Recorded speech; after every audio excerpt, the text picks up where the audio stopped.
ഇഷ്ടമുള്ള ഒരു വാക്ക് തന്നെയാണ് വിജയം എന്നത്, അല്ലെ? സക്സസ് എന്നത് എല്ലാവർക്കും ഇഷ്ടമുള്ള കാര്യമാണ്, അതിനകത്തൊരു തർക്കമില്ല.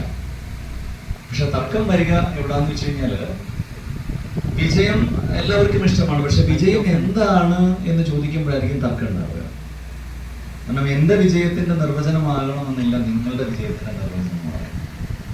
ഇപ്പോ ഒരു കായിക താരത്തോട് എന്താണ് വിജയം എന്ന് ചോദിച്ചാൽ അയാൾ പറയും ട്രോഫികളാണ്, മെഡലുകളാണ് വിജയം എന്ന് പറയും. ഒരു ശാസ്ത്രജ്ഞനോട് വിജയം എന്താണെന്ന് ചോദിച്ചാൽ അദ്ദേഹം പറയും കണ്ടുപിടുത്തങ്ങളാണ് വിജയം എന്ന് പറയും. അപ്പൊ ആ മോളോട് വിജയം എന്താണെന്ന് ചോദിച്ചാൽ പറയും പരീക്ഷയ്ക്ക് കിട്ടുന്ന മാർക്കാണ് വിജയം എന്ന് പറയും. ഒരു ആത്മീയാചാര്യനോട് വിജയം എന്താണെന്ന് ചോദിച്ചാൽ അദ്ദേഹം പറയും വിജയം ഇവിടെയല്ല, വിജയം പരലോകത്താണെന്ന് പറയും. ഇനി എല്ലാവർക്കും ഇഷ്ടമുള്ള കാര്യമാണ് വിജയം, പക്ഷെ വിജയത്തിന്റെ നിർവചനങ്ങൾ വ്യത്യസ്തമാണ് എന്നതാണ്. എന്നാൽ എന്താണ് വിജയം എന്നതിനെ കുറിച്ച് ഒരു വലിയൊരു ആൾക്കൂട്ടത്തിനിടയിൽ ഒരു സർവേ നടത്തി, ഒരു ചോദ്യം ഉന്നയിച്ചു ആൾക്കൂട്ടത്തിനിടയിൽ. പല ആളുകളും പല ഉത്തരങ്ങളും നൽകിയെങ്കിലും ഒരു 90% ആളുകൾ വിജയത്തിന്റെ ഉത്തരം കണക്ട് ചെയ്തത് പണവുമായി ബന്ധപ്പെട്ടായിരുന്നു, സമ്പത്തുമായിട്ട് ബന്ധപ്പെട്ടായിരുന്നു. കൂടുതൽ സമ്പത്തുണ്ടെങ്കിൽ അത് വിജയിച്ച ആളാണ് എന്നൊക്കെയായിരുന്നു. നിങ്ങൾ കരുതുന്നുണ്ടോ ജീവിതത്തിൽ പണം എല്ലാമാണ് എന്ന് കരുതുന്നുണ്ടോ? പണം ജീവിതത്തിൽ എല്ലാം ഒന്നുമല്ല. പണം കൊടുത്താൽ വാങ്ങാൻ പറ്റാത്ത കുറെ കാര്യങ്ങൾ ലോകത്തുണ്ട്, അല്ലേ? സ്വർണ്ണോ അതിന് ഏറ്റവും വലിയ എക്സാമ്പിൾ ആണ് ഇന്ന് ആദ്യമായിട്ട് ഈ പ്രോഗ്രാം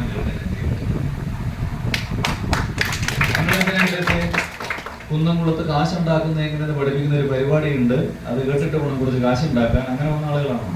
കാശുണ്ടാക്കുന്ന പഠിക്കാൻ വേണ്ടിയാണോ ഈ ചൂടത്തോടെ ഇരിക്കണം? സത്യം പറഞ്ഞ ഏതോ ഒരു സുഹൃത്ത് വട്ടമിട്ട് പിടിച്ച് പുറകെ നടന്ന് രക്ഷയില്ലാതെ ഇവിടെ കൊണ്ടുവന്ന് ഇരുത്തിയത്. അവിടെ റോഡും ബ്ലോക്ക് ചെയ്തിരിക്കുക, പുറത്ത് ചാടി പോകാതിരിക്കാനായിട്ട്, അല്ലേ?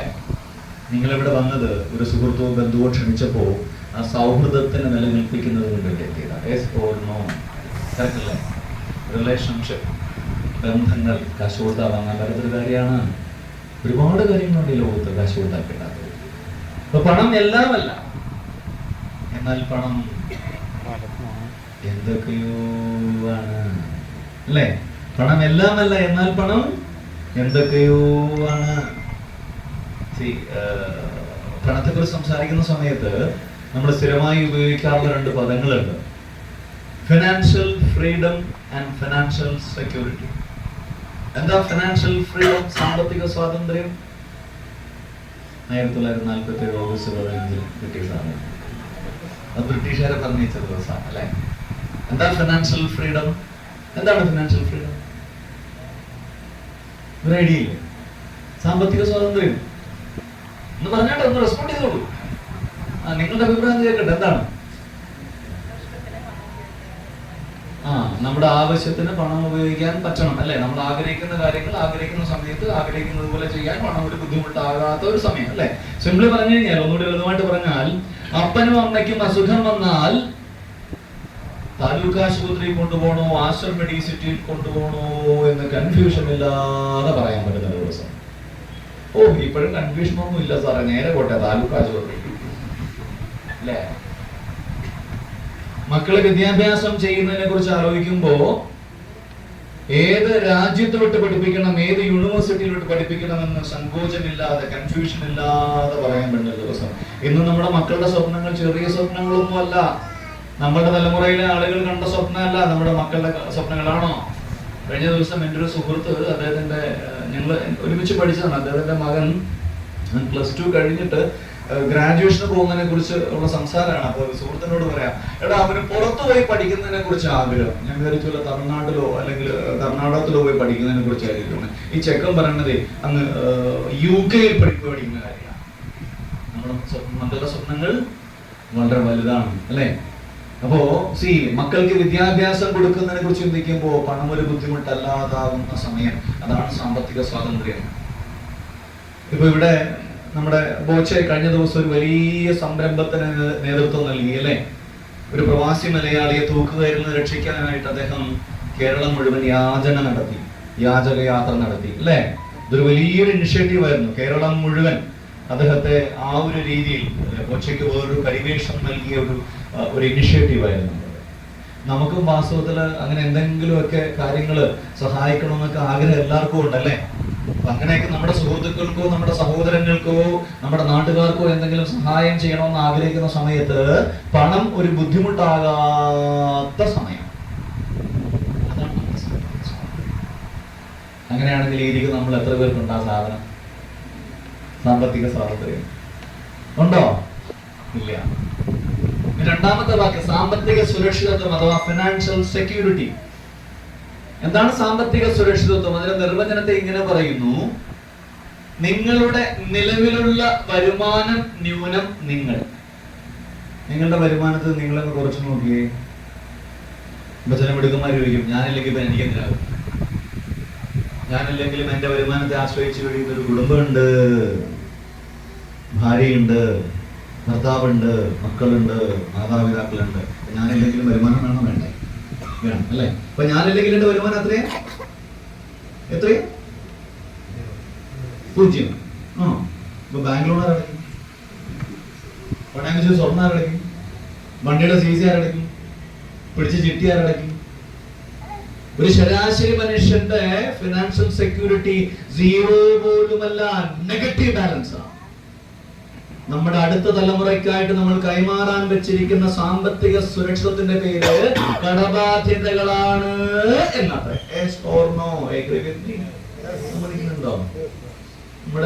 നമ്മുടെ വാപ്പായും നമ്മുടെ അപ്പനും ഒക്കെ തന്നില്ലേ കുറച്ച് ഇതുപോലുള്ള സാധനങ്ങള്? ഇത് എന്നല്ലേ നമ്മുടെ മക്കളെ നമ്മൾ ഏൽപ്പിച്ചിട്ട് പോകണേ? എന്നാൽ നമ്മുടെ സമൂഹത്തിലേക്ക് ഒന്ന് നോക്കിയാൽ ഒരു വ്യക്തി ഇവിടെ നിന്ന് പോയാലും അയാളുടെ അടുത്ത തലമുറയും അതിനടുത്ത തലമുറയും സാമ്പത്തികമായി സുരക്ഷിതമായി ജീവിക്കാനുള്ള വസ്തുവകൾ ഉണ്ടാക്കിയിട്ട് പോകുന്ന ചുരുക്കം ചില കാരണന്മാർ നമ്മുടെ നാട്ടിലുണ്ട്. ആ കാരണന്മാരുടെ ഫോട്ടോയാണ് തലമുറകൾക്കപ്പുറം ഇങ്ങനെ ചെവിടി തൂക്കി വെച്ചിരിക്കുന്നത്. നമ്മുടെയൊക്കെ ഫോട്ടോയോ 3-ാം മക്കം കഴിയുമ്പോൾ മക്കൾ കാലം മുടക്കി അവിടെ കിടക്കും അല്ലേ? എന്നെ ഇത്രയും കടബാധ്യതയിലാക്കി പോയ മനുഷ്യനാണെന്ന് പറയും അല്ലേ? അപ്പൊ എനിവേ ഞാൻ സൂചിപ്പിച്ചത്, അത്തരത്തിൽ സാമ്പത്തിക സുരക്ഷിതത്വവും സാമ്പത്തിക സ്വാതന്ത്ര്യം അനുഭവിക്കുന്ന വ്യക്തികൾ ആരാണ്, അവരെന്താണ് ചെയ്യുന്നത്, നമ്മൾ ചിന്തിക്കേണ്ട വിഷയം. ഇതുപോലൊരു അന്വേഷണമാണ് വാസ്തവത്തിൽ എന്നെ ഈ ബിസിനസ്സിലേക്ക് കൊണ്ടുവന്നത്. കാരണം ബേസിക്കലി ഞാനൊരു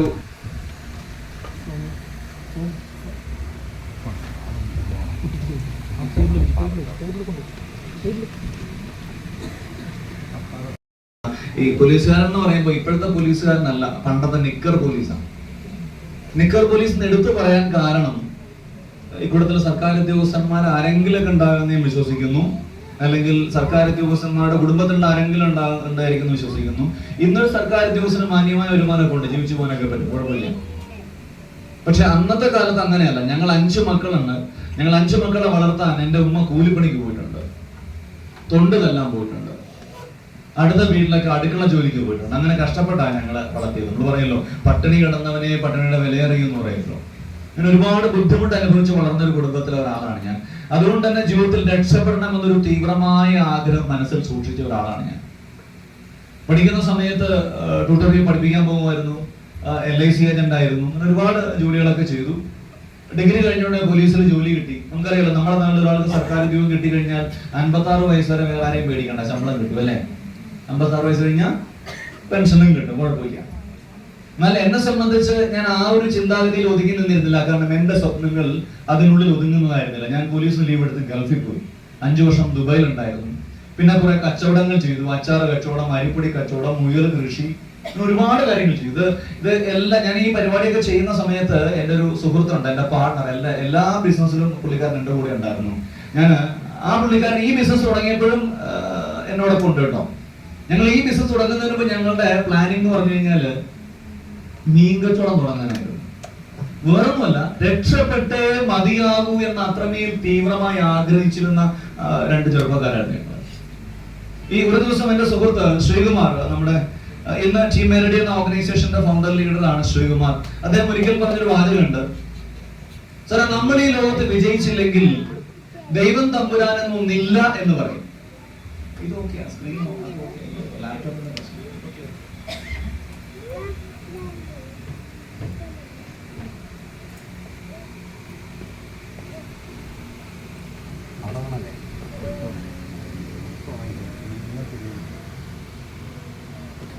ঠান্ডা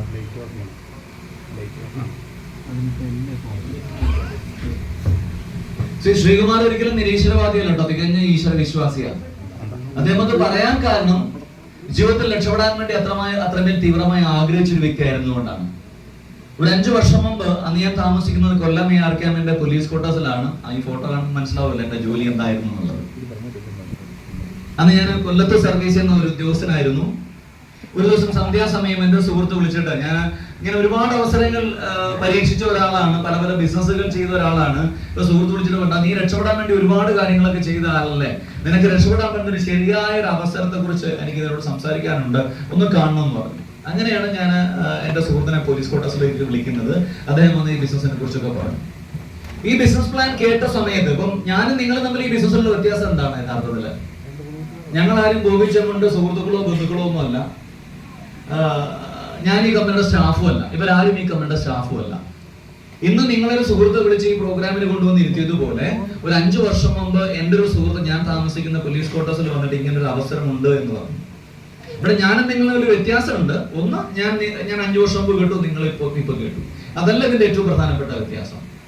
ഇവിടെ പ്ലാൻ പറഞ്ഞു Randhir sir, congratulation, the great presenter. Randhir sir എന്താ നല്ലൊരു ഗൈഡ് കൊടുത്താട്ടെ. ഏറ്റവും മനോഹരമായിട്ട് പ്രസന്റ് ചെയ്യുന്ന ഒരാളാണ് രൺധീർ സാർ. ഓക്കെ, ഇപ്പൊ രൺധീർ സാറിന്റെ പ്ലാൻ നിങ്ങൾക്ക് ഓർമ്മയുണ്ടാകും.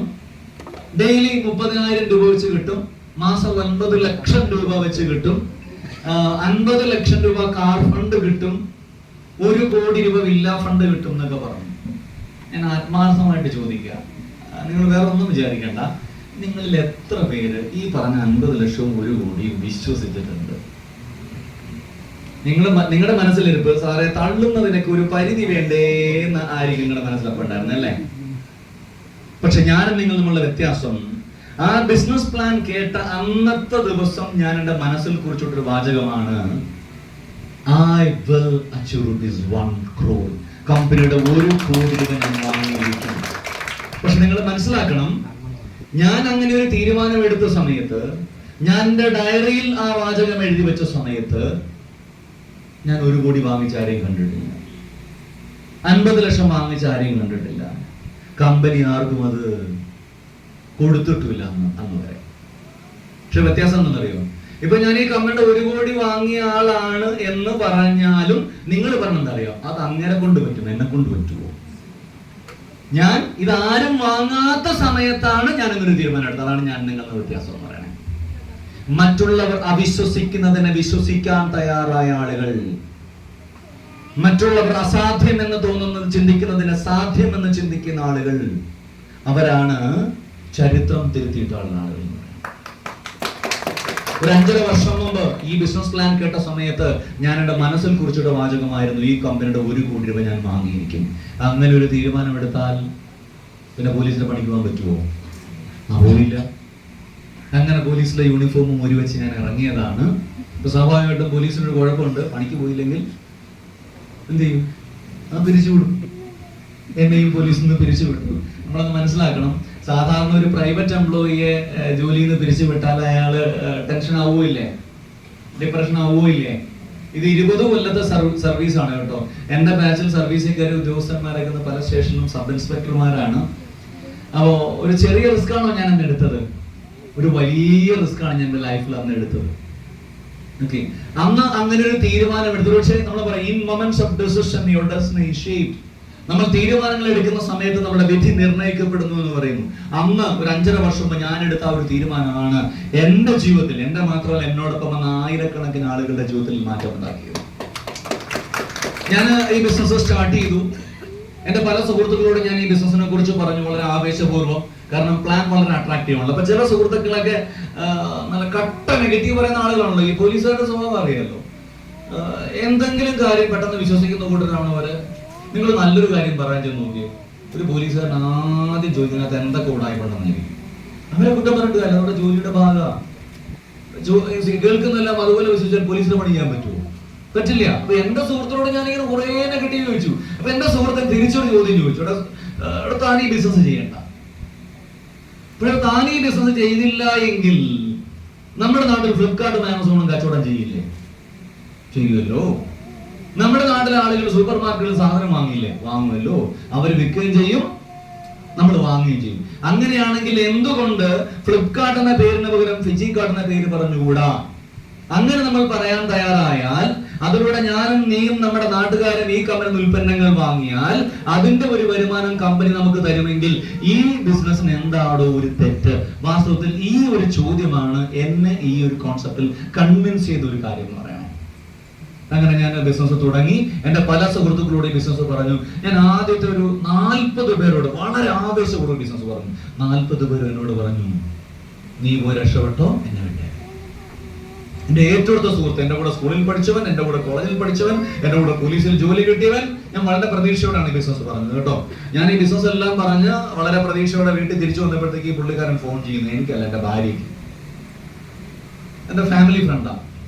കൊച്ചെ, നിന്റെ ഭർത്താവിന് വട്ട, അവൻ ഇപ്പൊ വേണമെങ്കിൽ ഊളംപാറ കൊണ്ടുപോകാം. ഊളംപാറ എന്ന് പറഞ്ഞാൽ ഇവിടെ കുതിരവട്ടാമോ അല്ലേ? ഒരിക്കലും അയാൾ മോശം സുഹൃത്തല്ല കേട്ടോ, മോശം സുഹൃത്തല്ല. അയാൾ നല്ല സുഹൃത്താണ്. കാരണം ഒരു മനുഷ്യൻ സുരക്ഷിതമെന്ന് കരുതുന്ന ഒന്നാണല്ലോ സർക്കാർ ഉദ്യോഗം എന്ന് പറയുന്നത്. അങ്ങനെ സർക്കാർ ഉദ്യോഗം കളഞ്ഞിട്ട് ഈ ബിസിനസ്സിലേക്ക് വരിക എന്ന് പറയുമ്പോൾ ആ സുഹൃത്തിന് എന്നോടുള്ള ആത്മാർത്ഥത കൊണ്ടാണ് അവൻ അങ്ങനെ ചിന്തിച്ചത്. അതൊരു നെഗറ്റീവ് തോട്ടല്ല. അപ്പൊ എന്നോട് പലരും ചോദിച്ചൊരു ചോദ്യമുണ്ട്, സുനിലെ, നാളെ ഈ കമ്പനി പൂട്ടിപ്പോയാൽ ഈ സർക്കാർ ഉദ്യോഗം കളഞ്ഞിട്ട് ഇറങ്ങുന്ന നീ, നിന്റെ ജീവിതം അപകടത്തിലാവില്ലേ? അപ്പൊ ഞാൻ അവരോട് പറഞ്ഞൊരു മറുപടി, ഞാൻ ചിന്തിച്ചതും അങ്ങനെ തന്നെയാണ്. ഒന്നാമത്തെ കാര്യം, അത്രയും റിസ്ക് എടുക്കാൻ ഞാൻ തയ്യാറായതിന്റെ ഒന്നാമത്തെ കാര്യം, ഒന്ന്, ഡയറക്ട് സെല്ലിംഗ് എന്ന ആശയത്തെ കുറിച്ച് അത്യാവശ്യം കുറച്ച് പഠിക്കുന്നവരാണ്.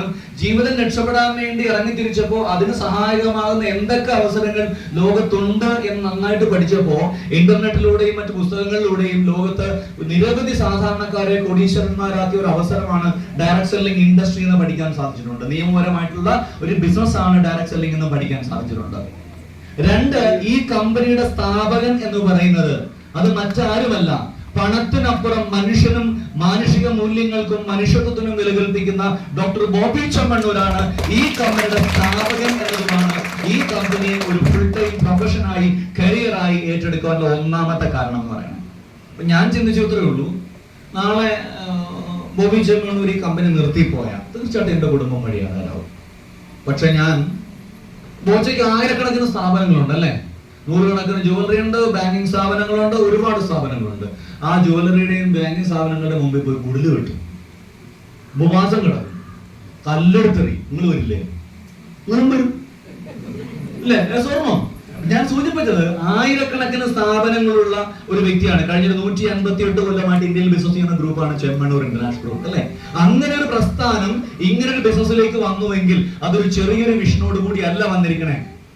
ഒരു ചെറിയൊരു ഓഫീസ് മുറിയും ഒരു കമ്പ്യൂട്ടറോ ഒരു സോഫ്റ്റ്വെയറും കുറച്ച് ഉടായ്പ പുടച്ചുകൊണ്ടെങ്കിൽ ഡയറക്ട് സെല്ലിംഗ് തുടങ്ങാമെന്ന് ചിന്തിക്കുന്ന ആളുകളാണ് ഈ നമ്മുടെ സമൂഹത്തിലുള്ളത്. പക്ഷെ അതേസമയം കോടിക്കണക്കിന് രൂപ ഇൻവെസ്റ്റ് ചെയ്ത് കോടിക്കണക്കിന് രൂപയുടെ ഇൻഫ്രാസ്ട്രക്ചർ ഉണ്ടാക്കി ഈ ഒരു അവസരം ഇത്രയും ആവേശത്തോടെ അദ്ദേഹം ഏറ്റെടുത്തിരിക്കുന്നത് പണത്തിന് വേണ്ടി മാത്രമല്ല, അത് പണത്തിലുപരി അദ്ദേഹത്തിന് ഈ ബിസിനസ് ഒരു പാഷനാണ്. എന്താണ് ഫിജിക്കാരുടെ പ്രത്യേകത എന്ന് ചോദിച്ചാൽ, ഫിജിക്കാരുടെ കോടിക്കണക്കിന് ടേൺ ഓവർ ഉണ്ടാക്കി. കഴിഞ്ഞ 6 കൊല്ലം കൊണ്ട് south Indian number 1 direct selling കമ്പനിയായി മാറി. അതൊന്നുമല്ല ഫിജിക്കാരുടെ ഞാൻ കാണുന്ന ഏറ്റവും വലിയ പ്രത്യേകത. കഴിഞ്ഞ ഒരു 6 കൊല്ലം കൊണ്ട് ഏകദേശം 400 കോടി രൂപയിലധികം ഞാനടക്കം ഇന്നിവിടെ വന്ന നിരവധി ലീഡേഴ്സ് അടക്കം ലക്ഷക്കണക്കിന് ആളുകളുടെ അക്കൗണ്ടിലേക്ക് വരുമാനമായി കൊടുത്ത കമ്പനിയാണ് ഫിജിക്കാർട്ട് ഇ-കൊമേഴ്സ് ട്രൈബൽ ലിമിറ്റഡ്. ഈ കമ്പനിയുടെ ആ ഒരു അടിത്തറയാണ് ഞാൻ ഇതിനകത്ത് ഒരു ഫുൾ ടൈം പ്രൊഫഷനായിട്ട് ഏറ്റെടുക്കാനുള്ള ഒരു കാര്യം എന്ന് പറയുന്നത്. പക്ഷെ ഇറങ്ങിയപ്പോ ഒരു പ്രശ്നം എന്ന് പറഞ്ഞു കഴിഞ്ഞാല്, പോലീസിലെ പണി പോയി എന്ന് പറഞ്ഞപ്പോ നിങ്ങൾ വളരെ നിസ്സാരമായിട്ട് അതിനെ കണ്ടു. എന്നെ സംബന്ധിച്ച് എന്റെ ലൈഫിലെ വലിയൊരു ചലഞ്ച് ആയിരുന്നു അത്. കാരണം ഞാൻ പറഞ്ഞു, ഒരു ശരാശരി കുടുംബത്തിൽ ജനിച്ച ഒരാളാണ്. സാമ്പത്തികമായിട്ട് ആകെ ഉണ്ടായിരുന്ന സർക്കാർ സർവീസിലെ വരുമാനം മാത്രമാണ്. അതും മാറ്റിവെച്ച് ഇറങ്ങിയ സമയത്ത് വൈഫിന് ജോലിയില്ല, സഹായിക്കാൻ മറ്റാരും ഇല്ല. അതിലുപരി അബദ്ധത്തിൽ പണി പോയാൽ ചിലപ്പോൾ ബന്ധുക്കള് സഹതാപം കാണിച്ചെന്ന് വരിക, അഹങ്കാരം കാണിച്ചു പോയി എന്നല്ലേ പറയുള്ളൂ. അപ്പൊ അവരോട് സഹായം ചോദിക്കാനൊന്നും വൃത്തിയില്ല. ഇപ്പൊ രാവിലെ വർക്കിനൊക്കെ ഇറങ്ങുമ്പോൾ ഒരു കൺഫ്യൂഷൻ, ടെൻഷൻ എന്ന് പറഞ്ഞാൽ ഇന്ന് വണ്ടിക്കൂലിക്ക് എവിടെന്നാ പൈസ കിട്ടുക, അതെന്റെ ടെൻഷൻ. ഇന്ന് ഭക്ഷണം കഴിക്കാൻ എവിടെന്നാ പൈസ കിട്ടുക. ഞങ്ങൾ ഒരു നാട്ടിൽ ബിസിനസ്സിന് വന്നാൽ ആദ്യം തിരക്കുന്നത് 5 രൂപ കടിയും 5 രൂപ ചായയും എവിടെയാ കിട്ടുക, ഇതാണ് ഞങ്ങൾ ആദ്യം അന്വേഷിക്കുന്നത്. ഇന്നിവിടെ ഈ പ്രോഗ്രാം ഓർഗനൈസ് ചെയ്യുന്ന ടീം എനിഗ്മ, അതിന്റെ ഫൗണ്ടർ ലീഡേഴ്സ് ആയിട്ട് ഓഫീസർ അടക്കമുള്ള നിരവധി ലീഡേഴ്സ് ഉണ്ട്. ഒരു സമയത്ത് അതായത് ഒരു 3-4 വർഷം മുമ്പ് ഇവരുമൊക്കെ ആയിട്ട് ഞാൻ സ്ഥിരം ഓരോ വീടുകളിലും പോയി ബിസിനസ് പറഞ്ഞിരുന്ന ഒരാളാണ്. വ്യത്യാസം എന്ന് പറഞ്ഞാൽ അന്ന് ഞാൻ ഇവിടെ വരുന്നത് ബസ്സിലും ട്രെയിനിലും ഒക്കെയാണ്. ഞാൻ ഇപ്പോഴും ഓർക്കുന്നു, തൃശ്ശൂരിലേക്കുള്ള എന്റെ ആദ്യത്തെ വരവ് എന്ന് പറയുന്നത് മലബാർ എക്സ്പ്രസ് ലോക്കൽ കമ്പാർട്ട്മെന്റിലാണ് ഞാൻ ആദ്യമായിട്ട് വരുന്നത്. പക്ഷെ തൃശ്ശൂരെ കുറിച്ച് പറയുന്നത്, വടക്കുന്നാഥന്റെ മണ്ണിൽ വരുത്തനായ ഒരുത്തൻ വെറും കൈയോടെ വന്നാലും ഉള്ളിൽ ഒരു തീവ്രമായ ഒരു ആഗ്രഹം ഉണ്ടെങ്കിൽ വടക്കുന്നാഥൻ അവനെ വെറും കൈയോടെ പറഞ്ഞയച്ചില്ല എന്നൊരു യാഥാർത്ഥ്യമാണ്. തൃശ്ശൂർ എന്റെ ജീവിതത്തെ മാറ്റിമറിച്ച ജില്ലയാണെന്ന് ഞാൻ പറയും. കാരണം ഒരു 5.5 വർഷം മുമ്പ് മലബാർ എക്സ്പ്രസ് ലോക്കൽ കമ്പാർട്ട്മെന്റിൽ വന്ന സുനിൽ ഭവൻ എന്ന സാധാരണ പോലീസുകാരൻ ഇന്നിവിടെ വന്നത് സമ്പന്നന്മാരുടെ ആഡംബര ചിഹ്നമായ മെഴ്സിഡീസ് ബെൻസിലാണ്. എന്നെ അത്തരത്തിൽ മാറ്റിയത് ഈ ഒരു അവസരമാണ്. പക്ഷെ ഒരു കാര്യം നിങ്ങൾ മനസ്സിലാക്കുക, ഫിജിക്കാട്ട് എന്ന് പറയുന്നത് നമ്മുടെ ബോച്ചെവിൻ ലോട്ടറി ഇല്ലേ അല്ലെ, സ്കാൻ ചെയ്ത ലോട്ടറി അടിക്കുന്ന സംഭവം അല്ലെ, അതുപോലെ ലോട്ടറി ടിക്കറ്റ് ആണ് ഈ ബിസിനസ്. നിങ്ങൾ കരുതരുത് കേട്ടോ, ഇതൊരു ബിസിനസ്സാണ്. ഏത് ബിസിനസിനെയും പോലെ ബിസിനസ്സാണ്, ഏത് പ്രൊഫഷനെയും പോലെ പ്രൊഫഷനാണ്. നോ, ഏത് ബിസിനസിനേക്കാൾ മെച്ചപ്പെട്ട ബിസിനസ്സാണ്, ഏത് പ്രൊഫഷനേക്കാൾ മെച്ചപ്പെട്ട പ്രൊഫഷനാണ്. കാരണം ഇന്ന് ഇവിടെ വേദിയിലേക്ക് സെയിൽസ് മാനേജർ ആൻഡ് ഡബിൾ ലീഡേഴ്സിനെ വിളിച്ചിരുന്നു. കുറച്ചധികം ആളുകളിവിടെ കയറി. ആരാണ് ഈ കമ്പനിയുടെ സെയിൽസ് മാനേജർ? വെറും 2000 സെയിൽസ് വോളിയം മാച്ച് ചെയ്ത് ഒരു പക്ഷേ 1 മാസം കൊണ്ടോ 2 മാസം കൊണ്ടോ 3 മാസം കൊണ്ടോ 4 മാസം കൊണ്ടോ 5 മാസം കൊണ്ടോ ആത്മാർത്ഥമായിട്ട് പ്രവർത്തിക്കുന്ന ഏതൊരാൾക്കും സിമ്പിൾ ആയിട്ട് അച്ചീവ് ചെയ്യാൻ പറ്റുന്ന ഒരു ഡെസിഗ്നേഷൻ ആണ് ഈ കമ്പനിയുടെ സെയിൽസ് മാനേജർ എന്ന് പറഞ്ഞാൽ. ഏറ്റവും കുറഞ്ഞത് 18,000 രൂപ വരുമാനം വാങ്ങാൻ പറ്റുന്ന ഒരു പൊസിഷനാണ് ഈ കമ്പനിയുടെ സെയിൽസ് മാനേജർ. നിങ്ങൾ മനസ്സിലാക്കണം, ഒരു മാസം 18,000 രൂപ വരുമാനം എന്നത്. എന്റെ വൈഫ് MA MPhil B.Ed കഴിഞ്ഞ ഒരാളാണ്, ടീച്ചിങ് ഫീൽഡിൽ നിന്ന ഒരാളാണ്. ഒരു പക്ഷേ കൂടുതൽ ടീച്ചിങ് ഫീൽഡിലുള്ള ആളുകളുണ്ടായിരിക്കും, അല്ലെങ്കിൽ നമ്മുടെ കുടുംബത്തിൽ ആരെങ്കിലും കാണായിരിക്കും. നമ്മുടെ നാട്ടിലെ CBSE ICSE സ്കൂളിൽ പഠിപ്പിക്കുന്ന ടീച്ചേഴ്സ് നല്ല വിദ്യാഭ്യാസമുള്ള ആളുകളാണ്, നല്ല ടാലന്റ് ആയ ആളുകളാണ്. പക്ഷെ അവരുടെ വരുമാനം വാസ്തവം പറഞ്ഞാൽ അവർക്ക് സാരി വാങ്ങാൻ പോലും തികയുന്നുണ്ടാവില്ല. 6,000-7,000 രൂപയ്ക്ക് നല്ല സ്കൂളുകളിൽ പണിയെടുക്കുന്ന ഒരുപാട് ടീച്ചർമാരുടെ സ്കോർണോ. സ്വകാര്യ ആശുപത്രികളിൽ പണിയെടുക്കുന്ന നഴ്സുമാരെ കുറിച്ച് ചിന്തിക്കുക. ബികോമും MBA B.Ed കഴിഞ്ഞ കുട്ടികൾ നമ്മുടെ നാട്ടിൽ സ്വിഗ്ഗിയുടെയും സൊമാറ്റോയുടെയും ഡെലിവറി ബോയ്സ് ആയിട്ട് പോകുന്നുണ്ട്. സ്വർണ്ണോ, അവിടെയാണ് നിങ്ങൾ ഈ ബിസിനസ് എന്താണെന്ന് പഠിക്കേണ്ടത്. ഈ ബിസിനസ്സിലേക്ക് കടന്നു വരുന്ന ഒരു വ്യക്തി ഇതിന്റെ ഒരു പ്രൊഫഷനായി കണ്ടാൽ, പഠിക്കാൻ തയ്യാറായാൽ, ബിസിനസ് തുടങ്ങിയാൽ മാത്രമല്ല കേട്ടോ. ഞാൻ പറഞ്ഞു, ബോച്ചെവിൻ എടുത്തു വെച്ചാൽ ലോട്ടറി അടിച്ചാൽ കാശ് വരും, ബോച്ചെവിൻ അടിച്ചാൽ കാശ് വരും. അതുപോലെ ലോട്ടറി ടിക്കറ്റ് അല്ല ഫിജിക്കാർഡ് എന്ന് പറഞ്ഞത്. ഇതൊരു ബിസിനസ് ആണ്, പ്രൊഫഷനാണ്.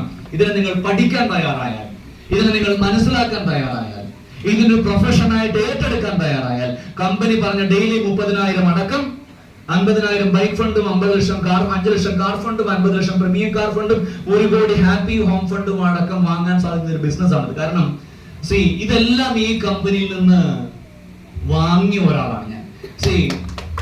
ഇന്നൊരാളെ കബളിപ്പിക്കാത്ത എളുപ്പമുള്ള കാര്യമൊന്നുമല്ല, ആണോ? അല്ല. കാരണം ലോകം വിരൽത്തുമ്പിലാണ്. പിന്നെ എന്നെ പറ്റിച്ചോന്നും പറഞ്ഞിരുന്ന മിടുക്കന്മാര് പറ്റിച്ചിട്ടു പോകും അല്ലെ. നമുക്ക് അടുത്തിടെ അറിയാം, ഒരു കമ്പനി കോടികളായിട്ട് മുങ്ങിയ നമ്മൾ പല വാർത്തകൾ കിട്ടുമല്ലേ. പക്ഷെ അത് നമ്മൾ പഠിക്കണം. ഇത് ലീഗലാണോ, ഇതെല്ലാം ഗൈഡ്ലൈനെല്ലാം അനുസരിക്കുന്ന കമ്പനിയാണോ, നമ്മൾ പഠിക്കണം. ഫിജിക്കാർഡ് 100% ലീഗൽ കമ്പനിയാണ്. ഈ കമ്പനിയിൽ നിന്ന് കിട്ടിയ വരുമാനങ്ങൾ കൃത്യമായ ടാക്സ് കൊടുത്തതിന് ശേഷം വാങ്ങിയ വരുമാനമാണ്. കമ്പനി കൃത്യമായ ടാക്സും GSTയും ഒക്കെ കൊടുക്കുന്ന കമ്പനിയാണ്.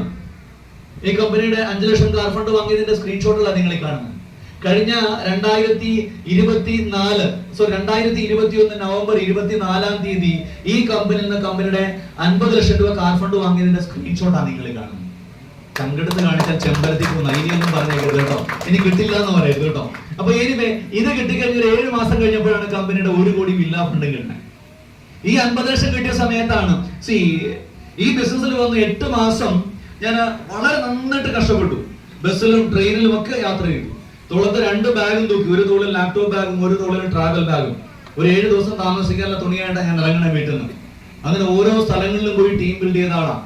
അങ്ങനെയാണ് ചാവക്കാട് ഒരു ടീം ഉണ്ടാകുന്നത്. ആദ്യത്തെ ഓട്ടം അങ്ങനെ ആയിരുന്നില്ലെങ്കിൽ 8 മാസം കഴിഞ്ഞപ്പോൾ ഞാൻ ആദ്യം എടുത്തൊരു വാഹനമുണ്ട്, ഫോർഡ് എക്കോസ്പോർട്ട്. അത് അത്യാവശ്യം കടമൊക്കെ വാങ്ങിച്ചും പലിശയ്ക്ക് എടുത്തൊക്കെയാണ് അതിന് ഇൻഷുറൻസ് പേയ്മെന്റ് പണം കണ്ടെത്തിയത്. ആ വാഹനം ഞാൻ ഏകദേശം 1 ലക്ഷം കിലോമീറ്റർ ഓടിച്ചു. 1 ലക്ഷം കിലോമീറ്റർ 1.5 വർഷം കൊണ്ട് 1 ലക്ഷം കിലോമീറ്റർ ഓടിച്ചു. വണ്ടി ഓടിക്കുന്ന ആളുകൾക്ക് അറിയാം, 1.5 വർഷം കൊണ്ട് 1 ലക്ഷം കിലോമീറ്റർ ഓടിക്കണമെങ്കിൽ അയാള് വീട്ടിൽ കിടന്നുറങ്ങിയതിനേക്കാൾ കൂടുതൽ വണ്ടിക്കകത്തായിരിക്കും കിടന്നുറങ്ങിയിട്ടുണ്ടെന്ന്. ഇവിടെ റാഫി സാറും നിരവധി ലീഡേഴ്സ് ഉണ്ട്, വിജയ് സാറും അടക്കം റംലാമാനോടൊക്കെ നിരവധി ലീഡേഴ്സ് ഉണ്ട്. ഒരു സമയത്ത് ഒരു 3 വർഷം 4 വർഷം മുമ്പ് ഞാൻ ഇവിടെ സ്ഥിരം സന്ദർശകനായിരുന്നു. ഇവിടെ വർക്കിന് വന്നിട്ട് രാത്രി 11 മണി 12 മണിയൊക്കെ ആകുമ്പോൾ വർക്ക് കഴിഞ്ഞ് ഇവരെ സുരക്ഷിതമായിട്ട് വീട്ടിൽ കൊണ്ടാക്കും. എന്നിട്ട് ഞാൻ തിരിച്ചാൽ എന്റെ വീട്ടിലേക്ക് പോകും. എങ്ങോട്ടാ? കോട്ടയത്തേക്ക് പോകും. പോകുന്ന വഴി ഉറക്കം വരും. അങ്കമാലിയിൽ ആലുവയിലൊക്കെ ഉറക്കം വന്നു കഴിഞ്ഞാൽ വണ്ടി സൈഡാക്കി വണ്ടിക്കകത്ത് കിടന്ന് ഉറങ്ങും. അങ്ങനെ എത്രയോ എത്രയോ ദിവസങ്ങൾ ആ ഓട്ടമാണ് മൈ ഡിയർ ഫ്രണ്ട്സ് ഇന്ന് കാണുന്ന മെർസിഡീസ് ബെൻസിലേക്ക് എന്നെ എത്തിച്ചത്. നമ്മൾ മനസ്സിലാക്കേണ്ട, ജീവിതത്തിൽ വിജയിച്ച വ്യക്തികളെ കാണുമ്പോൾ അവരുടെ കയ്യിലിരിക്കുന്ന ട്രോഫിയും അവരുടെ ചിരിച്ച മുഖവും മാത്രം കണ്ടാൽ പോരാ. ആ ഒരു ട്രോഫിയിലേക്ക് എത്താൻ, ആ ഒരു അച്ചീവ്മെന്റിലേക്ക് എത്താൻ അവരനുഭവിച്ച കുറെ ത്യാഗങ്ങളുണ്ട്. അതും കൂടി നമ്മൾ മനസ്സിലാക്കണം. അപ്പൊ എനിവേ ഫിജിക്കാർഡ് എന്ന ഓപ്പർച്യൂണിറ്റി സംബന്ധിച്ച് ഒരു 5 വർഷം മുമ്പ് ഞാൻ എന്റെ മൊബൈൽ ഫോണിന്റെ വാൾപേപ്പറിൽ ഇട്ട ഒരു സ്ക്രീൻ സേവർ ഉണ്ട്. എന്റെ ലാപ്ടോപ്പിന്റെ സ്ക്രീൻ സേവറിന്റെ മൊബൈൽ ഫോണിന്റെ വാൾപേപ്പറിൽ ഞാൻ ഇട്ടതിന്റെ ടെർമിനേഷൻ ലെറ്ററാണ്. താങ്കളെ സർവീസിൽ നിന്ന് പിരിച്ചു വിട്ടിരിക്കുന്നത്. എന്തിനാണെന്നറിയാൻ വെച്ചത്? നമ്മള് ഇതിനകത്ത് ഹാർഡ് വർക്ക് ചെയ്യാൻ ഇഷ്ടമുള്ള ആളുകളൊക്കെ ഒന്ന് കൈവയ്ക്കട്ടെ. ഹാർഡ് വർക്ക് ചെയ്യാൻ ഇഷ്ടമുള്ള, കള്ളം പറയുന്ന ഒരു പരിധിയുണ്ട്. ഹാർഡ് വർക്ക് ചെയ്യാൻ ആർക്കും ഇഷ്ടമല്ല. നമുക്ക് നല്ല എ സിക്കകത്തിരിക്കാനാണോ ഇഷ്ടം, അതോ പുറത്ത് വെയിലത്തിരിക്കാനാണോ? നല്ല എ സിക്ക് തണുപ്പത്തിരിക്കാനാണ്. പിന്നെ എന്താ, ജീവിതകാലത്തുള്ള കാലം എ സിയിൽ ഇരിക്കാൻ പറ്റുമല്ലോ എന്ന് വിചാരിച്ചിട്ടാണ് വെയിലത്ത് ഇറങ്ങണം അല്ലേ? സ്വർണ്ണം അതിന് വേണ്ടിയിട്ടാണ് കഷ്ടപ്പെടണം. ആരും ഹാർഡ് വർക്ക് ചെയ്യാൻ ബേസിക്കലി ഇഷ്ടമുള്ള ആളുകളില്ല. ദാറ്റ് മീൻസ് നമുക്കെല്ലാം നമ്മുടേതായ ഒരു കംഫർട്ട് സോൺ ഉണ്ട്.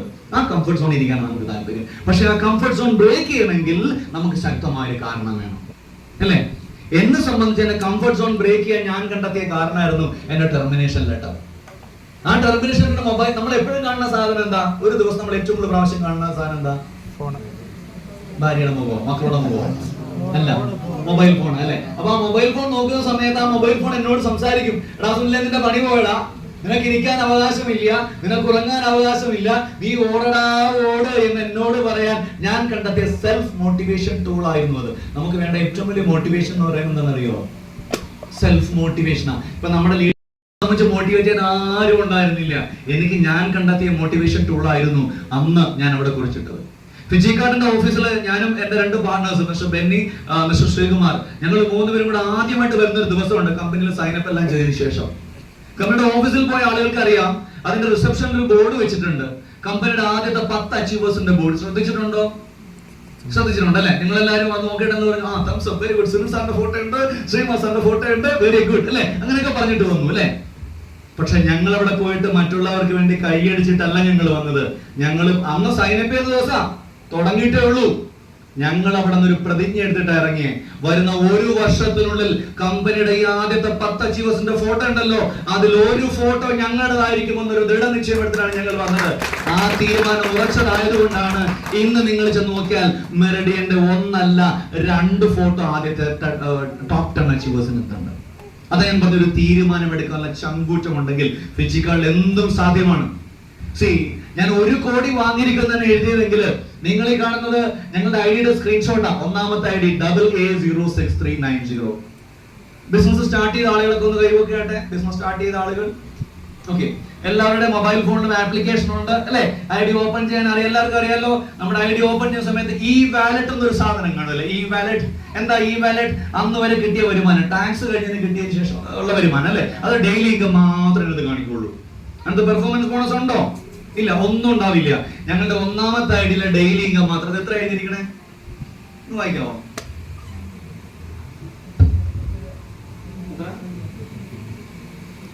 സമയം എടുക്കുമോ വായിച്ചു തീർക്കാൻ? വായിച്ചോട്ടെ.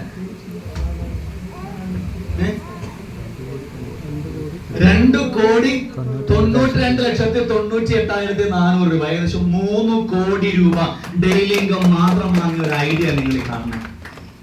ഇതിനകത്താണ് 50 ലക്ഷം കാർ ഫണ്ട് കിട്ടിയത്, ഇതിനകത്താണ് 1 കോടി വില്ല ഫണ്ട് കിട്ടിയത്. എല്ലാം കൂടെ കൂട്ടിയാൽ ഏകദേശം 5 കോടി രൂപയ്ക്ക് പുറത്ത് വരുമാനം വാങ്ങിച്ച ഒരു ഐഡിയ, ഒരു ബിസിനസ് ആണ് ഞങ്ങൾക്ക് ഈ ഒരു ഐഡിയ. ഇങ്ങനെ ഏകദേശം 4ഓളം ഐഡിയകളോടെ ഞങ്ങൾ വാങ്ങിയത് ഏകദേശം 12 കോടി രൂപയ്ക്ക് മേലെ, nearly 13 crores. All these are achievements. അതിലെല്ലാത്തിലുപരി എന്നെ സംബന്ധിച്ച് ഏറ്റവും അട്രാക്ട് ചെയ്ത കാര്യം അറിയോ? ഈ കമ്പനിയിൽ ആദ്യകാലങ്ങളിൽ ഞങ്ങളോടൊപ്പം ബിസിനസ് സ്റ്റാർട്ട് ചെയ്ത കുറേ സുഹൃത്തുക്കളുണ്ട്. ഞാൻ സൂചിപ്പിച്ചു, ഒരുപാട് ആളുകൾ നെഗറ്റീവ് പറഞ്ഞപ്പോൾ, ഒരുപാട് ആളുകൾ കളിയാക്കിയപ്പോൾ, ഈ ബിസിനസ് തുടങ്ങിയ ആളുകൾ ശ്രദ്ധിക്കേണ്ട ഒരു കാര്യം എന്ന് പറഞ്ഞു കഴിഞ്ഞാൽ, നിങ്ങൾ ഫേസ് ചെയ്യാൻ പോകുന്ന ഏറ്റവും വലിയ ചലഞ്ച് അതായിരിക്കും. ഒരു പക്ഷേ നിങ്ങൾ വളരെ പ്രതീക്ഷയോടെ ബിസിനസ്സുമായിട്ട് വരാനായിട്ട് ചെല്ലുമ്പോൾ പല സുഹൃത്തുക്കളും നിങ്ങൾ കളിയാക്കിയത് വരും. ഞാൻ പറഞ്ഞു, ആദ്യം 40 പേര് എന്നോട് പറഞ്ഞ ഉത്തരം നോ എന്നാണ്. 40 വ്യക്തികൾക്ക് ശേഷം എന്നോട് ആദ്യമായിട്ട് യെസ് പറഞ്ഞ ആളതാ ഇയാളാണ്. ഇയാളുടെ പേര് അനിൽകുമാർ എന്നാണ്. 10ാം ക്ലാസ് തോറ്റൊരു പഞ്ചർ കടക്കാരനാണ്. കരുനാഗപ്പള്ളി മാരാരിത്തോട്ടം പെട്രോൾ പമ്പിനടുത്തൊരു പഞ്ചർ കടന്ന വ്യക്തിയാണ് അനിൽകുമാർ. അതൊരു പഴങ്കഥ.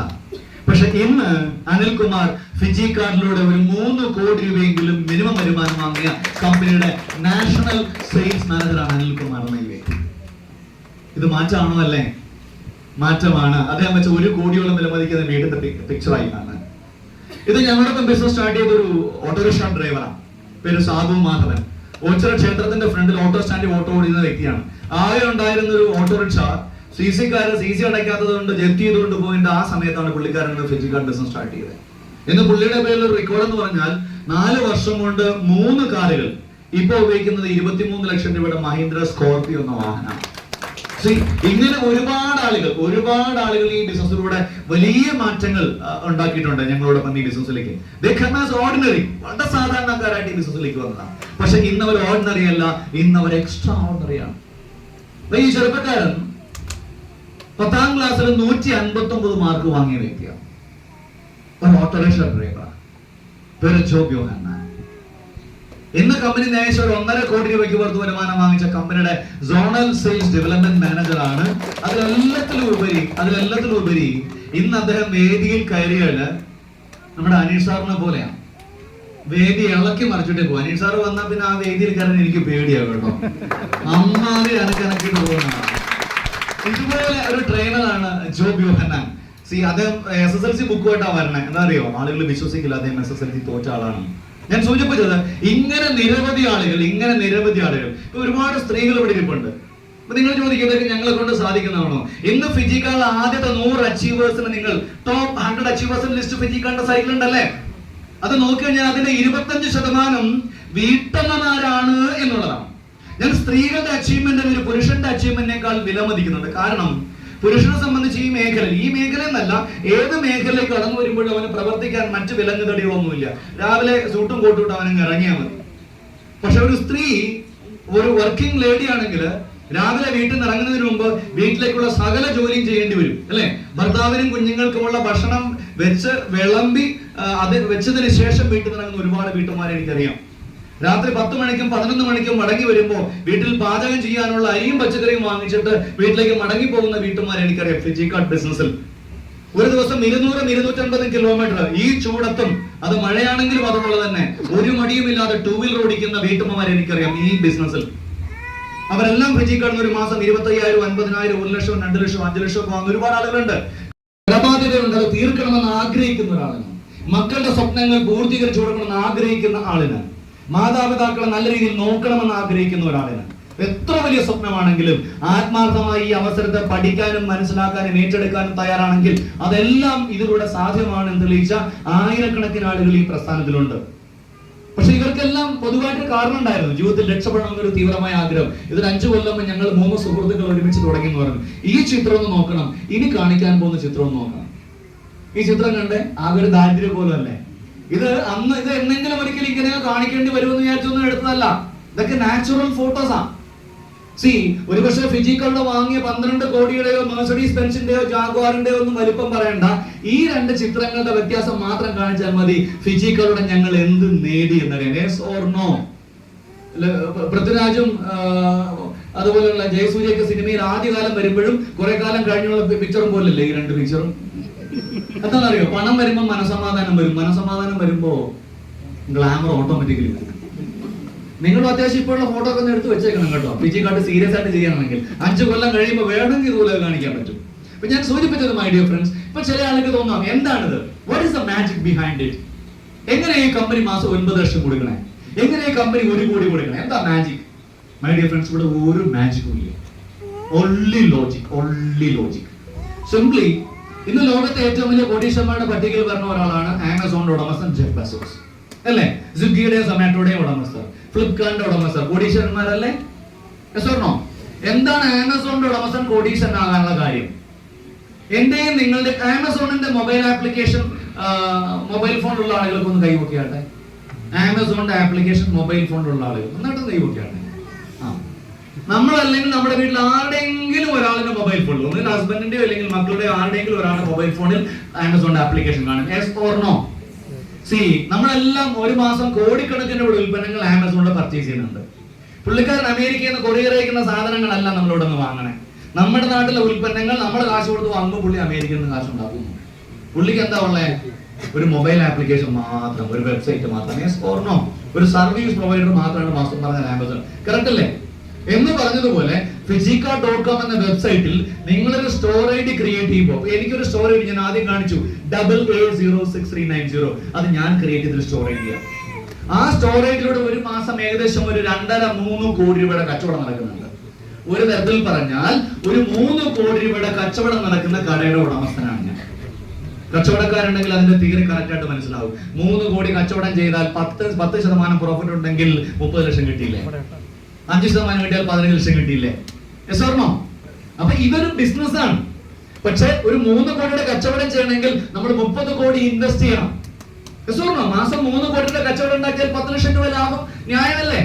ആർക്കും കിട്ടുന്ന ലാഭമാണ്. അത് ഏത് കച്ചവടത്തിലും കിട്ടും. പക്ഷെ അങ്ങനെ ഒരു കച്ചവടം തുടങ്ങാൻ നിങ്ങൾ കോടികൾ ഇൻവെസ്റ്റ് ചെയ്യണം. പക്ഷെ ഫിജിക്കാർട്ട് വിത്തൗട്ട് ഇൻവെസ്റ്റ്മെന്റിൽ നിങ്ങൾക്ക് സ്റ്റാർട്ട് ചെയ്യാം. നിങ്ങളുടെ പേരും അഡ്രസ്സും അടങ്ങുന്ന KYC ഡീറ്റെയിൽസ് നിങ്ങളുടെ സുഹൃത്തിന് കൊടുക്കുക. അദ്ദേഹം ഇവിടെ ഒരു ഐഡി ക്രിയേറ്റ് ചെയ്യും. ഈ ബിസിനസിന്റെ ഏറ്റവും വലിയ പ്രത്യേകത, ഒരു ബിസിനസ് എന്ന് പറയുമ്പോൾ നമ്മളെ പിന്നോട്ട് ഒന്ന് രണ്ട് ഘടകങ്ങളുണ്ട്. ഒന്ന്, കയ്യിലെ കാശ് പോകുമോ? ആ പേടി വേണോ? വേണ്ട. ജസ്റ്റ് നിങ്ങളുടെ KYC ഡീറ്റെയിൽസ് കൊടുക്കുക, ഐഡി രജിസ്റ്റർ ചെയ്യുക, ബിസിനസ്സിലേക്ക് കടന്നു വരാം. അതിനുശേഷം ഒരു 100 സെയിൽസ് കൊടുക്കുന്ന ഉൽപ്പന്നം നിങ്ങൾ പർച്ചേസ് ചെയ്താൽ ഈ കമ്പനിയുടെ എല്ലാ വരുമാനവും ലഭിക്കുന്ന ഒരു മാനദണ്ഡത്തിലേക്ക് നിങ്ങൾ എത്തുന്നു. ഒരു ഇൻവെസ്റ്റ്മെന്റും ഇല്ല. അപ്പൊ ഒന്നാമത്തെ അഡ്മിഷൻ. 2, ഒരുപക്ഷെ ഒരു വീട്ടമ്മ ചോദിക്കാം, എന്നെ കൊണ്ട് ഈ ബിസിനസ് ചെയ്യാൻ സാധിക്കുമോ? എനിക്ക് വിജയിക്കാൻ സാധിക്കുമോ? തീർച്ചയായിട്ടും സാധിക്കും. കാരണം വെച്ചാൽ ഇത് ഒറ്റയ്ക്ക് ചെയ്യുന്ന ബിസിനസ് അല്ല. കാരണം നിങ്ങൾ ആരാണെന്ന് എനിക്കറിയില്ല, നിങ്ങൾ ഈ പ്രോഗ്രാം ക്ഷണിച്ച സുഹൃത്താണെന്ന് എനിക്കറിയില്ല. പക്ഷെ ഇന്ന് ഞാൻ കോട്ടയം ഇവിടം വരെ വന്നത് നിങ്ങളെ ക്ഷണിച്ച സുഹൃത്തിന് വേണ്ടി സംസാരിക്കാനാണ്. ഇവിടെ നിരവധി ലീഡേഴ്സ്, അവരെല്ലാം ഇവിടെ പല ദേശത്തു വന്ന ആളുകളാണ്. അവരും എല്ലാം ഇവിടെ വന്നത് നിങ്ങളെ ക്ഷണിച്ച സുഹൃത്തിന് വേണ്ടി സംസാരിക്കാനാണ്. നാളെ നിങ്ങൾ ഈ ബിസിനസ്സിലേക്ക് വന്നാലും നിങ്ങൾക്ക് വേണ്ടി സംസാരിക്കാൻ ഇവിടെ ട്രെയിൻഡ് ആയിട്ടുള്ള ഏറ്റവും സന്തോഷം എന്ന് പറയട്ടെ, ഇന്ന് നിങ്ങൾക്ക് വേണ്ടി ഈ പ്രോഗ്രാമിനോട് ഒരുക്കിയിരിക്കുന്ന ഓർഗനൈസേഷൻ ടീം എനിഗ്മ അല്ലെ, കംപ്ലീറ്റ് ടീം എനിഗ്മ മാത്രമല്ലേ, വളരെ പ്രൊഫഷണൽ ആയിട്ട് ഈ ബിസിനസ് ചെയ്യുന്നു. ഇപ്പൊ അനീഷ് സാറും റാഫി സാറും ബിജു സാറും റംലാമയുടെ വഴക്കം, സൗമ്യമ്മയുടെ വഴക്കം, ബഷീറമ്മയുടെ വഴക്കം, ഷീ ടീച്ചർ അടക്കം നിരവധി ആളുകൾ. ഇവരൊന്നും ഒരു ജോലി ഇല്ലായിരുന്ന ആളുകളൊന്നുമല്ല. നിലവിലുണ്ടായിരുന്ന ജോലിയൊക്കെ മാറ്റി വെച്ചുകൊണ്ട് ഈ ബിസിനസിനെ ഫുൾ ടൈം ആയിട്ട് നിരവധി ലീഡേഴ്സ് നിങ്ങളെ സപ്പോർട്ട് ചെയ്യാനായിട്ട് നിങ്ങളോടൊപ്പമുണ്ട്. ഞങ്ങളുടെ സ്വപ്നം എന്ന് പറഞ്ഞാൽ ഇന്ന് നിരവധി അച്ചീവേഴ്സിനെ ക്രിയേറ്റ് ചെയ്യുന്ന ഓർഗനൈസേഷൻ ആയിട്ട് ടീം മെലഡിയെ മാറ്റുക എന്നുള്ളതാണ്. മൈ ഡിയർ ഫ്രണ്ട്സ്, ഞാൻ ഈ ബിസിനസ് തുടങ്ങിയ ഒരു കാലഘട്ടവും ഇന്നത്തെ കാലഘട്ടവും വ്യത്യാസം കൂടെ പറഞ്ഞുകൊണ്ട് ഞാൻ ഈ പ്രോഗ്രാം വൈൻഡപ്പ് ചെയ്യാം. എന്റെ വാക്കുകൾ വൈൻഡപ്പ് ചെയ്യാം. ഞാൻ ഈ ബിസിനസ് തുടങ്ങിയ സമയത്ത് ഇന്ന് കാണുന്ന ഒരു കമ്പനി പോലെ അല്ല. തുടങ്ങിയിട്ടേ ഉള്ളൂ. കമ്പനി ഇത്രയും വലിയ പ്രൊഡക്ട്സ് ഒന്നുമില്ല. 3-4 പ്രൊഡക്ട്സേ ഉള്ളൂ. കമ്പനിയിൽ പ്രൊഡക്റ്റ് ലഭിക്കുന്ന സ്ഥലങ്ങളൊന്നുമില്ല. ഞങ്ങൾ കൊല്ലത്തുനിന്ന് ബസ്സിൽ വന്ന് തൃശ്ശൂർ വന്ന് പ്രൊഡക്റ്റ് എടുത്തിട്ട് ഓരോ വീട്ടിൽ കൊണ്ട് കൊടുക്കണം. അതിലുപരി വിജയിച്ച ആളുകൾ എവിടെയില്ല. ആളുകൾ ചോദിക്കുന്നതാ, നിനക്ക് വല്ലതും കിട്ടിയോ? ഇല്ല. കിട്ടിയ വല്ലതും നീ കണ്ടിട്ടുണ്ടോ? ഇല്ല. എന്നാൽ എനിക്ക് കിട്ടും. ഈ ഒരു വിശ്വാസമുള്ള മറുപടി മാത്രമേ ഉണ്ടായിരുന്നുള്ളൂ. പക്ഷെ ഇന്ന് നിരവധി അച്ചീവേഴ്സ് എല്ലാ സ്ഥലങ്ങളിലും ഉണ്ട്. അതിലുപരി കമ്പനി അതിന്റെ നെക്സ്റ്റ് ലെവൽ മൂവ്മെന്റിലേക്ക് പോയിരിക്കുകയാണ്. ഇന്ന് ബോച്ചെ ഫിജിക്കാർട്ടിന് 100% ഏറ്റെടുത്ത് കഴിഞ്ഞ നവംബർ മാസത്തിലാണ് 100% ഷെയർ ഏറ്റെടുത്തത്. അതിനുശേഷം ഫിജിക്കാർട്ടിൽ വന്നുള്ള അപ്ഡേഷൻ വളരെ വലുതാണ്. ദാറ്റ് മീൻസ് കഴിഞ്ഞ 5.5 കൊല്ലം കൊണ്ട് ഞങ്ങൾ ഉണ്ടാക്കിയ അച്ചീവ്മെന്റ് ഇന്ന് ഫിജിക്കാർട്ട് ഒരു വ്യക്തി ഉണ്ടാക്കണമെന്നുണ്ടെങ്കിൽ ഒരുപക്ഷെ ഒരു വർഷം കൊണ്ടോ 2 വർഷം കൊണ്ടോ ഈ കമ്പനിയുടെ 1 കോടി വില്ലാ ഫണ്ട് അടക്കം വാങ്ങാൻ ഒരു ഓപ്പർച്യൂണിറ്റിയാണ് ഇന്ന് ഫിജിക്കാർട്ട്. ഇത്രയും അധികമുള്ള സപ്പോർട്ടിംഗ് സംവിധാനം. അതിലെല്ലാത്തിലുപരി ഇന്നത്തെ ഏറ്റവും വലിയ ഹിറ്റ് എന്ന് പറയുന്നത് ബോച്ചെ എന്ന പേര് പോലും ഹിറ്റാണ് അല്ലേ? ഇന്ന് ലോകമെമ്പാടുമുള്ള മലയാളികളുടെ ഒരു ആരാധ്യ പുരുഷനാണ് ബോച്ചെ എന്ന വ്യക്തി. അപ്പൊ അത് മാത്രം മതി ഒരാളെ നമുക്ക് ഈ ബിസിനസ്സിലേക്ക് കൊണ്ടുവരാൻ. അദ്ദേഹം ഇപ്പൊ ഇൻട്രോഡ്യൂസ് ചെയ്ത ഒരു ന്യൂ കോൺസെപ്റ്റ് ആണ് ബോച്ചെ വിൻ ബോച്ചെ ടി. അനീഷ് സാറിനെ കുറിച്ച് പറഞ്ഞുകൊണ്ടെന്ന് വിശ്വസിക്കുന്നു. ബോച്ചെ വിൻ ബോച്ചെ വിൻ എടുത്തിട്ടുള്ള ആളുകൾക്ക് ഒന്ന് കൈപോക്കാം. ബോച്ചെ വിൻ എന്താണ്? ബോച്ചെ വിൻ എന്താണ്? ബോച്ചെ വിൻ അതൊരു ലക്കി ഡ്രോ ആണ്. ഏകദേശം 1390 രൂപയ്ക്ക് ഫിജിക്കാർട്ടിന്റെ ഉൽപ്പന്നങ്ങൾ വാങ്ങുന്ന സമയത്ത് നിങ്ങൾ മനസ്സിലാക്കുക, അതിനകത്ത് ഉൽപ്പന്നങ്ങൾ എന്ന് പറയുന്നത് ഓരോ ഉൽപ്പന്നവും 100% ക്വാളിറ്റി ഉള്ള ഉൽപ്പന്നങ്ങളാണ്. സിംപ്ലി ഒറ്റ ഉൽപ്പന്നത്തിന് മാത്രം പ്രത്യേകത ഞാൻ പറയാം. അതിനകത്ത് നിരവധി ക്ലീനിങ് സൊല്യൂഷൻസ് ഉണ്ട്. ഒരു ഉൽപ്പന്നത്തിന്റെ മാത്രം പ്രത്യേകത ഡിഷ് വാഷ് എന്ന ഉൽപ്പന്നം. നമ്മൾ പക്ഷേ സബീനയോ അല്ലെന്നുണ്ടെങ്കിൽ വിംബാറോ അടക്കമുള്ള ഉൽപ്പന്നങ്ങൾ ഉപയോഗിക്കുന്നുള്ള ദോഷം. കഴിഞ്ഞ ദിവസം ഒരു വീട്ടമ്മ എന്നോട് പറഞ്ഞ എക്സ്പീരിയൻസ് ആണ്. അവർക്ക് ഭയങ്കരമായിട്ട് സ്കിൻ അലർജിയാ. അവരുടെ സ്കിൻ അലർജി എന്ന് പറഞ്ഞാൽ അത് പീക്കിലാണ്. അവരുടെ നഖങ്ങൾ കൊഴിഞ്ഞു പോകുന്ന തരത്തിലാണ് അലർജി വന്നു കഴിഞ്ഞാൽ. അതുകൊണ്ട് ഒരു പാത്രം കഴുകാൻ ഉപയോഗിക്കുന്നത് കുളിക്കുന്ന സോപ്പിട്ട് അവർ പാത്രം കഴുകണം. അത് ഗ്ലൗസ് ഇട്ട് ഉപയോഗിക്കാറ്. ഇതായിരുന്നു അവരുടെ അവസ്ഥ എന്ന് പറയുന്നത്. പക്ഷെ ഫിജിക്കാർഡ് ബിസിനസ് വന്നു. ആ സമയത്ത് ഡിഷ് വാഷ് വാങ്ങിച്ചപ്പോൾ അവർക്ക് പേടിയായിരുന്നു, അവർ ഉപയോഗിക്കാൻ പേടിയായിരുന്നു. ആദ്യം ഗ്ലൗസ് ഇട്ടൊന്ന് ഉപയോഗിച്ചു. പക്ഷെ പിന്നീട് ഒരു വിശ്വാസം തോന്നി, ഗ്ലൗസ് ഉപയോഗിക്കില്ല, വളരെ കൂളായിട്ട് അത് ഉപയോഗിക്കുന്നു, ഒരു സ്കിൻ അലർജി. ദാറ്റ് മീൻസ് എല്ലാ പ്രോഡക്റ്റും മാർക്കറ്റിൽ നിന്ന് മിക്കവാറും എല്ലാ പ്രോഡക്റ്റും അതിന്റെ കെമിക്കൽ കണ്ടന്റ് കൂടുതലാണെങ്കിൽ ഫിജിക്കാർഡിനെ സംബന്ധിച്ച് കെമിക്കൽ കണ്ടന്റ് വളരെ കുറവായതുകൊണ്ട് തന്നെ സ്കിൻ അലർജി ഉണ്ടാകുന്നില്ല, എക്കോ ഫ്രണ്ട്ലി ആണ്.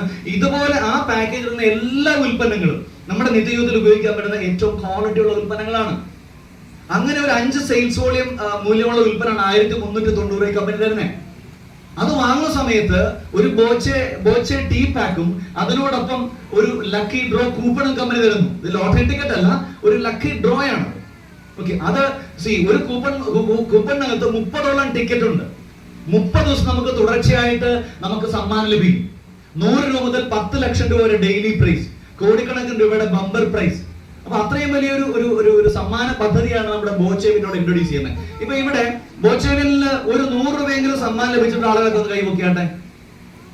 നിരവധി ആളുകളുണ്ട്. കൺഗ്രാജുലേഷൻ. എനിക്ക് തോന്നുന്നു ടീം എനിഗ്മ വളരെ നന്നായിട്ട് പ്രൊമോട്ട് ചെയ്തിട്ടുണ്ടെന്ന് തോന്നുന്നു. ഇതിന്റെ ആദ്യത്തെ ഫസ്റ്റ് പ്രൈസ് വാങ്ങിയത് ഞങ്ങളുടെ തന്നെ ടീമിലുള്ള കൊല്ലം സ്വദേശിനിയായ ഒരു വീട്ടമ്മയ്ക്കാണ് 10 ലക്ഷം രൂപയുടെ പ്രൈസ് എടുത്തത്. അപ്പൊ എനിവേ ഈ ഒരു കൂപ്പൺ നമ്മള് ബോച്ചയുടെ ചെമ്മണ്ണൂർ ജ്വല്ലറിന്ന് വാങ്ങുകയാണെങ്കിൽ തേയില മാത്രം വാങ്ങുക, പക്ഷെ അവിടെ ഒരു ദിവസം മാത്രമുള്ള സമ്മാനമാണ്. പക്ഷെ ഫിജിക്കാർഡിനെ സംബന്ധിച്ച് വാങ്ങുന്ന സമയത്ത് ഒരു ടിക്കറ്റിനകത്ത് 30 ദിവസത്തെ കൂപ്പൺ ഉണ്ട് എന്നുള്ളതാണ്. അങ്ങനെ ഒരുപാട് അഡ്വാൻറ്റേജ് ഉള്ള പാക്കേജാണ് നമ്മുടെ ബോച്ചേവിൻ. ഇത് ഉൾപ്പെടെ വാങ്ങിയാൽ പോലും നിങ്ങൾക്ക് ഈ ബിസിനസ് ചെയ്യാനുള്ള ID ആക്ടിവേഷൻ ചെയ്യാൻ സാധിക്കും, ഈ ബിസിനസ് സ്റ്റാർട്ട് ചെയ്യാൻ സാധിക്കും. അതിനുശേഷം ഈ ബിസിനസ് എങ്ങനെയാണ് ചെയ്യേണ്ടത്, എങ്ങനെയാണ് ഇതിനെ പ്രൊഫഷണലായിട്ട് ഏറ്റെടുക്കേണ്ടത്, ഇതെല്ലാം നിങ്ങൾക്ക് പറഞ്ഞു തരുവാൻ, നിങ്ങളെ സക്സസ് ആക്കുവാൻ നിങ്ങളോടൊപ്പം ഒരു കൂട്ടം ലീഡേഴ്സ് ഇവിടെയുണ്ട്. എനിവേ, ഞങ്ങളെ സംബന്ധിച്ച് ഫിജിക്കാർഡിലൂടെ ധാരാളം അച്ചീവേഴ്സിനെ ക്രിയേറ്റ് ചെയ്യുക എന്നൊരു വലിയൊരു ഉദ്യമത്തിലാണ് ഞങ്ങൾ. അപ്പൊ അതിന്റെ ഭാഗമാക്കുവാൻ നിങ്ങൾ ഏവരെയും ക്ഷണിക്കുന്നു. ഈ അവസരം എന്താണെന്ന് മനസ്സിലാക്കുവാനും ഇത് ഏറ്റെടുക്കുവാനും ഇതിലൂടെ നിങ്ങളുടെ ഓരോരുത്തരുടെയും സ്വപ്നങ്ങൾ സാക്ഷാത്കരിക്കാനും സർവേശ്വരൻ അനുഗ്രഹിക്കട്ടെ എന്ന് പ്രാർത്ഥിക്കുന്നു. Wish you all the best. ജയ് ഹിന്ദ്, ജയ് ഫിജിക്കാർഡ്. Thanks very much.